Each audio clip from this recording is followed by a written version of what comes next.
শ্রমিকের অধিকার যদি নিশ্চিত করতে হয় তাহলে বৈষম্যহীন সমাজ গঠন করতে হবে। বৈষম্যের বিরুদ্ধে লড়াই করে আমাদের দেশের ছাত্র জনতা এই নতুন বাংলাদেশ আমরা পেয়েছি। কিন্তু বাংলাদেশে এরপরে যারা এখন ক্ষমতায় আসছে, বৈষম্যহীন সমাজ গঠনের জন্যই একটা গণভোট হয়েছে।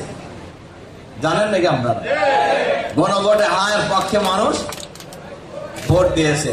কিন্তু এই সরকার ক্ষমতায় এসে সংখ্যাগরিষ্ঠতার জোরে গণভোটের রায় বাতিল করে দিয়েছে। তাহলে কি জনগণের পক্ষের সরকার না বিপক্ষের সরকার?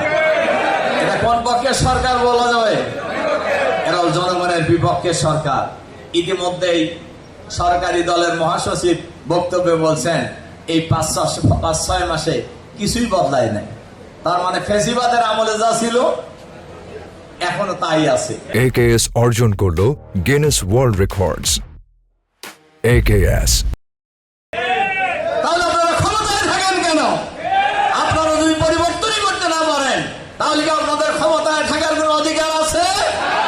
এই দেশের মানুষ বৈষম্য দূর করার জন্যই জীবন দিয়েছে।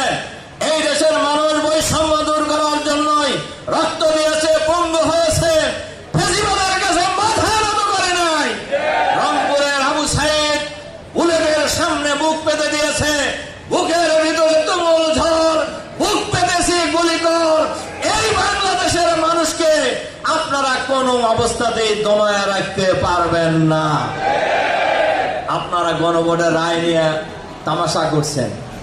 জনগণ গণভোটের রায় দিয়েছে, এই রায় বাস্তবায়িত হবে ইনশাআল্লাহ।